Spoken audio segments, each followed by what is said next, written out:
My name is Jessica, and at 49 years old, I've spent 2 decades in marriage with my husband, Ethan. Last year, our son ventured off to a university in another state, leaving our home quieter and granting me more free time.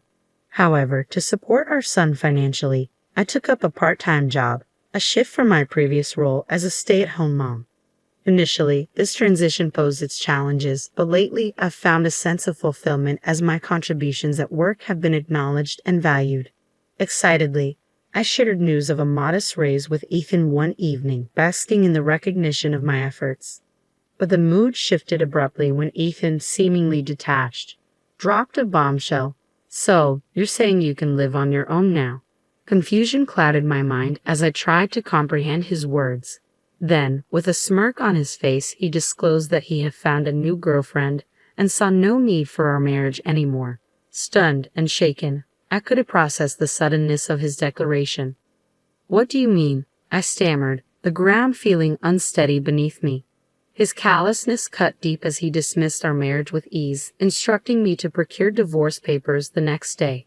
His words pierced through me, accusing me of having given up on being a woman, insinuating blame for our dwindling intimacy. Furious and hurt, I couldn't believe the audacity of his words. Yes, our relationship had faltered over time, but it wasn't because I had abandoned my womanhood. It was a culmination of various factors, none of which warranted such cruelty and disregard. I feel an unexpected attraction towards a middle-aged man in his 50s, despite his extra weight, and it unsettles me. Frustrated and bewildered by my own feelings, a mix of anger and amusement bubbles up, causing me to burst into laughter. "I'm tired, busy. It's a hassle," I manage between chuckles. "You were the one dodging me with those excuses, and now suddenly you want to play the man card. That's rich." But my laughter fades when I see Ethan's face darken with anger. His tone shifts, laced with bitterness and disrespect, as he lashes out with harsh, vulgar words. His posture exudes arrogance as he leans back, crossing his arms, boasting about his apparent affair partner, Ashley. "Ashley is different," he sneers, mocking me for my excitement over a modest pay raise. "She's head over heels for me, calling me the best boyfriend ever. Look at you, thrilled over a tiny raise. How pathetic." With a sense of superiority, Ethan regales me with details about Ashley, emphasizing her youth and vitality. "She's in her mid-20s, working in the nightlife scene for over a decade," he boasts, ignoring the vast age gap between us and the fact that we have a son nearly 20 years old. It's a stark reminder of the unorthodox dynamics of their relationship, with a partner barely older than our own child, now expecting a child of her own with Ethan. I felt like I was losing my mind, drowning in a sea of revulsion. Life, I believed, should be about love, but not the cold, hardened kind that Ethan embodied, resembling a moldy rice cake. No, love should be vibrant, enduring, like the fresh, plump skin of Ashley. That, to Ethan, seemed worth every penny, a love that justified spending money. With a tongue rolling with fervor, my husband ranted, extolling the virtues of love bought with wealth. His eyes sparkled with desire for Ashley, while he turned a blind eye to his own aging self. When I dared to confront him about Ashley's motives, he erupted in a whirlwind of anger. "It's not about money, it's about love," he spat, his words dripping with venom. And then, with a chilling finality, he declared his intention to marry Ashley, ordering me to pack my belongings and leave.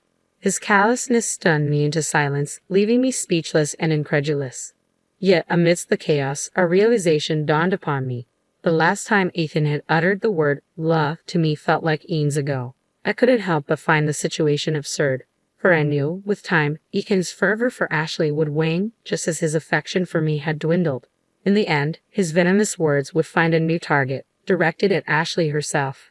And as I stood there, absorbing his disdain, I couldn't help but pity him. Pathetic indeed. I should have seen the signs long before we exchanged vows. Reflecting on our marriage, I realize I've carried the burden of housework and childcare alone, while my husband never lifting a finger to help, only offered criticism for what I hadn't done. In those days, appreciation or affection were foreign concepts, and now he's discarding me for a younger woman after all my efforts. It felt surreal, like a decision born of madness, yet Ethan dismissed my protests as mere bitterness. No problem, he shrugged, casually mentioning paperwork for our separation to be done on his next day off before retreating into his room. For days, I wrestled with sleepless nights and tears of frustration, though outwardly, I maintained composure. Then on his next day off, my husband brazenly invited his new flame to our home. "Hello, Ethan's ex," she greeted me with a smirk, casually lounging on our sofa. Ashley, as she introduced herself, exuded confidence, flaunting her smooth skin and bold attire. Her occupation in the nightlife scene was evident in her flashy makeup and revealing attire, leaving me unsure where to direct my gaze. Despite her overt display of allure, I sensed a lack of genuine affection for my husband. If my intuition served me right, her intentions were far from sincere. Prepared for divorce, I confronted her, initially resigned to the inevitable. Yet something about her demeanor set off alarm bells. "Ashley, did you pursue a relationship with Ethan fully aware of his marriage?" I inquired, hoping for some semblance of understanding. She laughed dismissively. "I'm not naive, old lady," she sneered, her condescension palpable. "You're the one who's being replaced. Ethan and I are headed towards a civil arrangement." Her arrogance grated on me, but I maintained my composure, revealing the recorder hidden in my pocket. "Your confidence might falter when this recording surfaces. You're aware I can seek compensation for your involvement." Indignant, she complained to Ethan, who attempted to pacify her, assuring her of a preconceived plan. Their collusion sickened me as I watched on in disgust. Ethan then produced documents outlining the terms of our divorce, including alimony and pension division. Ashley's disdain for the arrangement was evident, her eyes fixed greedily on what she perceived as her rightful share of Ethan's inheritance. With thinly veiled displeasure, Ethan reassured her, attempting to placate her with promises of child support. To him, her blatant greed seemed endearing, further fueling my anger. As she casually dismissed my settlement as a mere deduction from her own share, my patience waned, struggling to contain my fury. In the face of their callousness, I struggled to find solace, grappling with the bitter reality of their selfish intentions. Confident in my intuition, I proposed a solution, insisting on notarized documents to formalize the divorce terms. I kept my response curt, mindful of the recording device capturing our conversation. My husband, aware of the evidence against him, reluctantly agreed to my terms.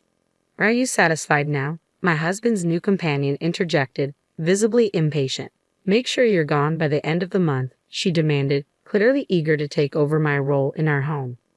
With the notarized document finalized, our divorce proceeded swiftly. As if waiting for the opportunity, the woman wasted no time in asserting her dominance, urging me to leave with an air of amusement. "Now that I've submitted our marriage registration, I'm Ethan's wife," she declared triumphantly, relishing in her newfound status. I handed over the keys to our home, resigned to my fate. Before departing, I couldn't help but question her choice. "Isn't Ethan the same age as your parents?" I inquired, highlighting the irony of her insults towards me. Her response was telling. "You call me old, yet he's older than you," she retorted defensively. "Why did you choose him as your partner?" I pressed further, curious about her motivations. When I posed the question, her response echoed my expectations perfectly.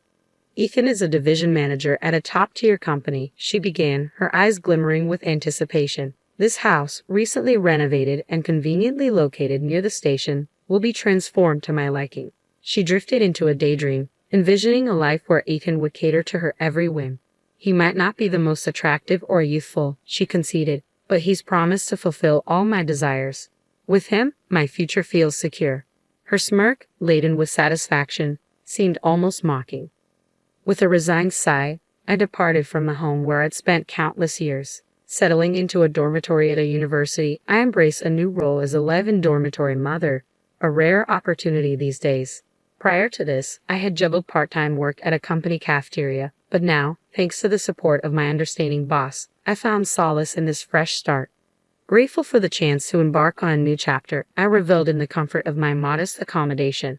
Despite the limited free time, the fulfilling work and affordable living costs made it all worthwhile. And as I settled into this new life, I couldn't help but feel a sense of contentment wash over me.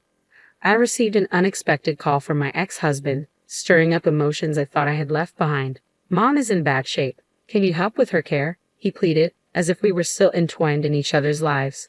But we were strangers now. and I reminded him of that fact. It's your young wife's responsibility, I retorted, pointing out the obvious. His explanation, that Ashley was pregnant and mom's dementia made her prone to violent outbursts, sounded like twisted logic to me. So it's okay for her to throw things at me, I countered, refusing his request without hesitation. Don't call me anymore, I snapped, cutting off any further discussion. Our paths had diverged, and I had no intention of intertwining them again. Despite being my mother-in-law for 2 decades, our relationship had remained distant. Besides, I had just begun to carve out my own independent life, with neither the time nor the resources to provide care elsewhere. Yet my ex-husband somehow tracked me down and showed up unannounced, accompanied by his new partner. If you can't help, at least return the money we paid as consolation, he demanded, his request bordering on the absurd. I saw no obligation to comply, and I made that clear with a cold dismissal. But his companion's glare was anything but passive. Accusing me of deceit, she unleashed her frustration with a scream, hurling documents in my direction, scattering them across the room. As I watched the papers flutter to the ground, I couldn't help but feel a sense of vindication amidst the chaos. I didn't deceive anyone. You merely assumed Ethan had assets of his own. I shrugged deliberately, emphasizing my indifference. While settling my late father-in-law's estate, I discovered a significant amount of debt. Disclaiming the inheritance could have resolved the issue, but Ethan had already taken action. He terminated his father's mobile contract and sold off household items and valuables for quick cash. Unfortunately, this violated the law, preventing us from disclaiming the inheritance due to prior interaction with the assets. With a hint of triumph, I explained how Ethan's actions had left him and his partner responsible for the debt. Ethan dumped all the inheritance paperwork on me without heeding my advice, I accused, turning to address Ashley directly.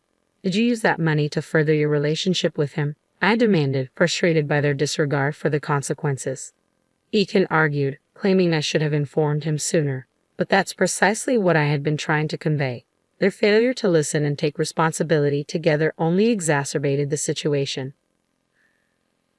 I knew nothing about this, I asserted, watching the woman grow pale and flustered. So you're just going to pretend you're innocent and run off with the money? They pressed me hard, but I remained unfazed. It's ironic you say that, I retorted. If you hadn't cheated, you wouldn't have needed money for your affair. You could have relinquished your inheritance, I pointed out, the frustration evident in my voice. You're the one who caused this mess. He groaned and retreated, while I turned my attention to Ashley. You knew he was married, pursued him for his assets, had a child, and then kicked me out. This is the position you wanted, isn't it? I admonished, feeling a surge of anger. And as for you, I continued, addressing my ex-husband, remember the notarized divorce documents. I received alimony, pension division, and child support from Ethan. But beyond that, I can also claim alimony from you. Her disbelief turned into insults, but I stood my ground. I would have let it go if you hadn't come up with absurd demands like taking care of his mother or returning the alimony I received. I declared, my resolve unwavering. As she ran off, I turned to Ethan, his tearful plea falling on deaf ears. No way. Please leave, I insisted, unmoved by his sudden show of remorse. He didn't deserve any mercy, considering his past actions. True to my expectations, the woman vanished, leaving behind only a divorce notice. It turned out our pregnancy was a lie too. Left to grapple with his debt and his mother's care, my ex-husband withered away from stress and overwork. Meanwhile, I found fulfillment as a dorm mother for kids the same age as my son, and as people remarked on my youthful appearance, I resolved to live honestly, free from arrogance or deceit. A cautionary tale reminding everyone to tread carefully when navigating divorce.